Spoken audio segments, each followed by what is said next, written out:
দর্শক আমন্ত্রণ জানাচ্ছি বৈশাখী টেলিভিশনের স্বাস্থ্য বিষয়ক নিয়মিত আয়োজন বৈশাখী হেলথের আজকের পর্বে। আপনাদের সাথে পুরো আয়োজন জুড়ে আছি আমি ডক্টর সরকার নাহিন আহমদ। দর্শক, বাড়ছে গরম, প্রচণ্ড তাপদাহে অসুস্থ হয়ে পড়ছে মানুষ, আর সবচেয়ে বেশি আক্রান্ত হচ্ছে আমাদের শিশুরা। শিশুদের মৌসুমী স্বাস্থ্য সমস্যা, এটি আজকে আমাদের আলোচনার বিষয়। আর এই বিষয় নিয়ে আলোচনা করতে স্টুডিওতে আজকে আমাদের সাথে উপস্থিত হয়েছেন একজন বিশেষ অতিথি।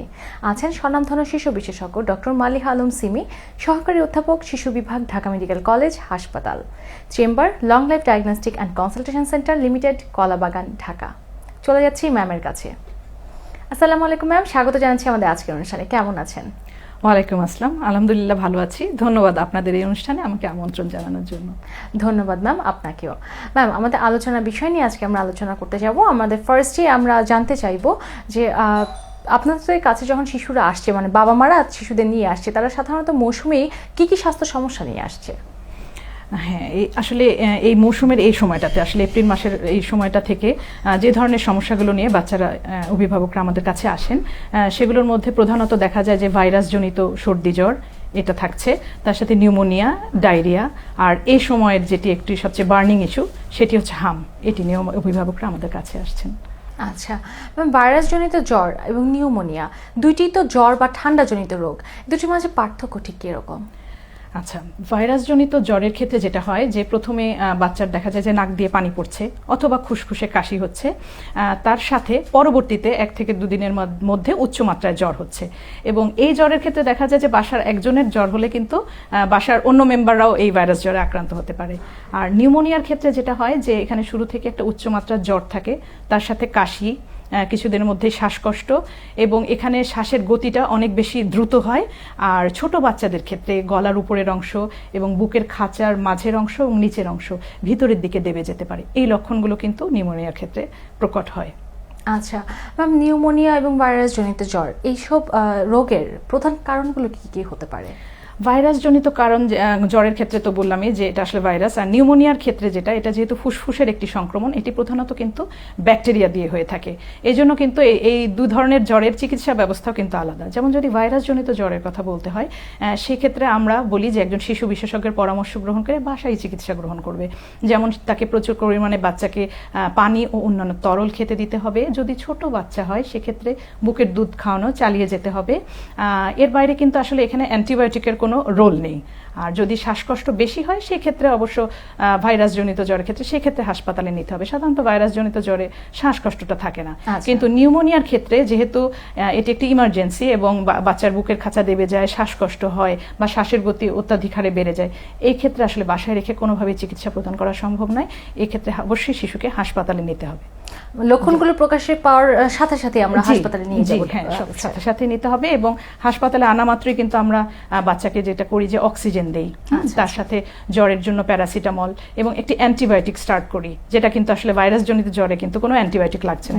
এখানে আমরা একটি অ্যান্টিবায়োটিক স্টার্ট করি এবং ফুসফুসের ধরন অবস্থা বুঝে সেখানে আমরা নেবুলাইজ দেওয়ার প্রয়োজন হলে সেটি দেই।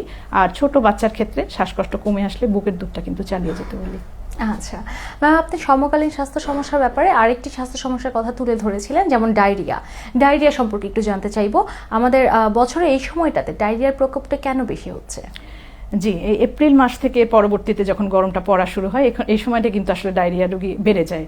এবং এই ডায়রিয়া কিন্তু আসলে 5 বছরের কম বয়সী শিশুদের ক্ষেত্রে অপুষ্টির একটি অন্যতম প্রধান কারণ। সাধারণত দেখা যায় এই সময়টিতে জীবাণুর সংক্রমণ কিন্তু একটু বেড়ে যায়। ডায়রিয়া কিন্তু ভাইরাস এবং ব্যাকটেরিয়া দুটো দিয়েই হতে পারে। ছোট বাচ্চাদের ক্ষেত্রে কিন্তু ভাইরাস জনিত ডায়রিয়াই সবচেয়ে বেশি দেখা যায়। যেমন ধরেন রোটা ভাইরাল ডায়রিয়াটা খুব কমন। এর বাইরে আরেকটু বড় বয়সে ব্যাকটেরিয়াল ডায়রিয়া সেটা হয় ব্যাকটেরিয়া, বিভিন্ন ধরনের ব্যাকটেরিয়া যেমন ইকোলাই, সালমোনেলা, শিগেলা, এই ধরনের ব্যাকটেরিয়াগুলো দিয়ে ডায়রিয়া, মানে জীবাণুর সংক্রমণ প্রথমত। দ্বিতীয়ত যেমন পানির ক্ষেত্রে পানিটা সেটা হচ্ছে অপরিষ্কার পানি পান করা, মানে জীবাণু মুক্ত পানি সেটা সে পান করছে না, সেক্ষেত্রে হতে পারে। খাবার, বাসি খাবার, পচা খাবার, এগুলো যদি খাওয়া যায়, গরমে কি হয়, খাবারে কিন্তু ব্যাকটেরিয়ার সংক্রমণ অনেক বেশি দ্রুত হয়। সেক্ষেত্রে এটা যদি হয়, যদি খাবার ঠিক মতো সংরক্ষিত না থাকে, সংরক্ষণ করা না হয়, তারপরে যদি স্বাস্থ্য যেগুলো টিপস আছে সেগুলো যদি মেনে না চলা হয়, যেমন ধরেন খাবার আগে বাচ্চার হাতটা ধুয়ে দেয়া, বা টয়লেট থেকে আসার পরে বাচ্চার হাতটা সঠিক নিয়মে সাবান পানি দিয়ে ধুয়ে দেয়া, এগুলো যদি ফলো না করা হয় তাহলে কিন্তু ডায়রিয়ার প্রকোপটা আরো বেড়ে যায়। আচ্ছা ম্যাম, বাচ্চা যদি ডায়রিয়া হয় সেক্ষেত্রে কি সাথে সাথেই হাসপাতালে নিতে হবে নাকি কিছুটা সময় অপেক্ষা করার পর নেওয়া উচিত? মানে ডায়রিয়ার বিপদ চিহ্নগুলো কি কি হতে পারে? জি, আসলে ডায়রিয়া হলে যদি এমন হয় যে ডায়রিয়া হয়েছে কিন্তু বাচ্চার সেই পরিমাণে পানি শূন্যতা হয়নি এবং বাচ্চা মুখে খেতে পারছে, এরকম ডায়রিয়া হলে সেক্ষেত্রে আমরা বলি বাসায় রেখেই বাচ্চাকে ওটস স্যালাইন খেতে দিতে হবে। তবে ওটস স্যালাইনটা অবশ্যই যথাযথ নিয়মে বানাতে হবে, অর্থাৎ আধা লিটার পানির মধ্যে 1 প্যাকেট গুলে প্রত্যেকবার পাতলা পায়খানার পরে দিতে হবে এবং 10 থেকে 12 ঘন্টা পরে কিন্তু এটা ফেলে দিয়ে আবার বানাতে হবে। এবং তার সাথে যদি বাচ্চা বুকের দুধ খায়, বুকের দুধ খাবে এবং বেশি করে তরল পানি এসব খাবার খেতে দিতে হবে। আর বিপদ চিহ্ন যদি কোনো দেখা যায়, যেমন যে বাচ্চা একেবারেই নেতিয়ে পড়েছে, এবং বাচ্চার চোখ বসে গিয়েছে, অথবা প্রচুর পরিমাণে বমি হচ্ছে, এবং বাচ্চাকে দেখা যাচ্ছে প্রস্রাব 6 ঘন্টার বেশি সময় ধরে বাচ্চার প্রস্রাব হচ্ছে না, অথবা পায়খানা রাস্তা দিয়ে রক্ত যাচ্ছে, এই ধরনের বিপদ চিহ্নগুলো দেখলে কিন্তু অতি দ্রুত হাসপাতালে নিতে হবে। আচ্ছা ম্যাম, আমাদের এখন পুরো বিশ্ব জুড়ে কিন্তু হামের প্রাদুর্ভাব দেখা দিচ্ছে। হামের সংক্রমণের হার অনেকখানি বেড়ে গিয়েছে, জায়গায় জায়গায় শিশু মৃত্যুর খবর শুনতে পাচ্ছি আমরা। এই হামের লক্ষণগুলো ঠিক কি কি হতে পারে? জি, আসলে এই সময়টাতে এটি একটি আলোচিত বিষয়। হাম ছোট থেকে বড় আসলে সবাই এটা নিয়ে একটি শঙ্কার মধ্যে এই সময়টা পার করছে। তা হামের ক্ষেত্রে আসলে যদি হাম আক্রান্ত ব্যক্তির সংস্পর্শে আসা হয় তাহলে 10 থেকে 14 দিনের মাথায় হামের লক্ষণগুলো দেখা যায়। যেমন হ্যাঁ, এটা অবশ্যই অতিমাত্রায় ছোঁয়াচে, হাম অতিমাত্রায় ছোঁয়াচে রোগ। এবং এখানে দেখা যায় যে প্রথমে উচ্চ মাত্রার জ্বর আসছে, তার সাথে বাচ্চার কাশি অথবা নাক দিয়ে পানি পড়া, অথবা চোখ লাল হয়ে যাওয়া, চোখ দিয়ে পানি পড়া, এই লক্ষণগুলো প্রকাশ পায়।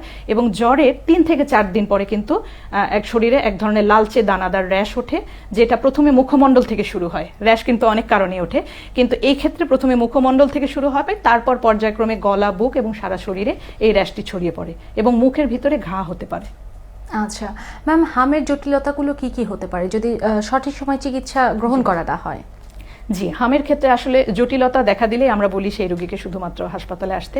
এই জটিলতাগুলো জানতে হবে, যেমন হাম হয়েছে তার সাথে শ্বাস প্রশ্বাস দ্রুত হয়ে যাচ্ছে, অথবা শ্বাসকষ্ট দেখা দিচ্ছে, তার মানে নিউমোনিয়া, তারপরে মারাত্মক রকমের পাতলা পায়খানা হচ্ছে অর্থাৎ ডায়রিয়া, কান দিয়ে পানি পড়ছে অথবা পুজ আসছে, তারপরে মস্তিষ্কের প্রদাহের যদি কিছু লক্ষণ দেখা দেয়, যেমন খিঁচুনি হচ্ছে, অথবা তার আচরণে কোনো অস্বাভাবিকতা পরিলক্ষিত হচ্ছে, বাচ্চা একেবারেই নেতিয়ে পড়ছে, বাচ্চাকে কোনো ক্রমেই কিছু খাওয়ানো যাচ্ছে না, এইসব ক্ষেত্রে, এবং যদি প্রস্রাব দেখা যায় যে 6 ঘন্টার মধ্যে বন্ধ আছে, এসব লক্ষণ দেখা দিলে অবশ্যই শিশুকে হামের জন্য এই হাসপাতালে নিতে হবে। আচ্ছা, আপনি বলছিলেন যে জটিলতা দেখা দিলে তখন হাসপাতালে নিতে হবে। জটিলতা দেখা যাওয়ার আগে হামের ঘরোয়া চিকিৎসা কিরকম হয়? আচ্ছা, হামের ঘরোয়া চিকিৎসা, হাম কিন্তু আসলে অনাদিকাল থেকেই মানুষের হয়ে থাকে এবং এখানে কিন্তু আসলে এই হোম কেয়ারটাকেই প্রেফার করা হয়। সেক্ষেত্রে বাচ্চাকে একটা আলাদা রুমে রাখা, বাচ্চাকে পর্যাপ্ত পরিমাণে পুষ্টিকর খাবার, যেহেতু হামে শরীরের ইমিউনিটি বা রোগ প্রতিরোধ ক্ষমতা অনেক কমে যায়, তাকে পুষ্টিকর খাবার দিতে হবে, প্রচুর পরিমাণে পানি ও অন্যান্য তরল দিতে হবে, এবং জ্বরের জন্য চিকিৎসকের পরামর্শ অনুযায়ী প্যারাসিটামল সিরাপ দিতে হবে।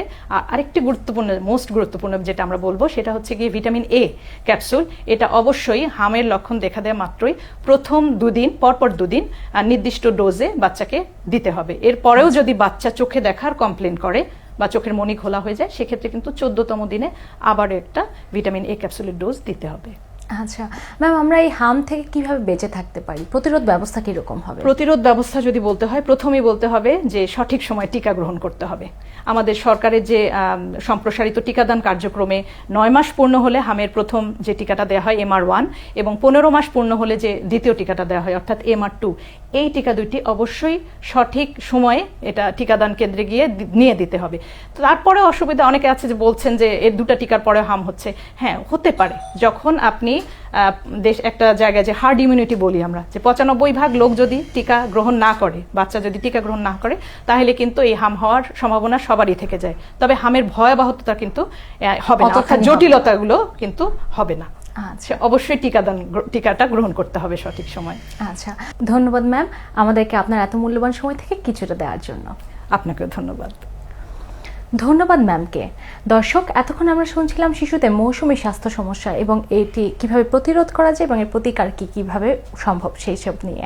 দর্শক, আপনাদের শিশুদের যদি এর কোনো লক্ষণ প্রকাশ পায় তাহলে আপনারা কাল বিলম্ব না করে যথাযথ চিকিৎসকের শরণাপন্ন হবেন এবং শিশুদের দিকে যত্ন নেবেন, শিশুদের দিকে খেয়াল রাখবেন তার আচার আচরণে কিংবা তার শরীরের কোনো কিছুতে কোনো পরিবর্তন আসছে কিনা। আশা করি আপনারা ভালো থাকবেন। দর্শক, আগামী পর্ব দেখার আমন্ত্রণ জানিয়ে বিদায় নিচ্ছি আমি ডক্টর নাহিন। সুস্থ থাকুন, ভালো থাকুন, বৈশাখী টেলিভিশনের সাথেই থাকুন।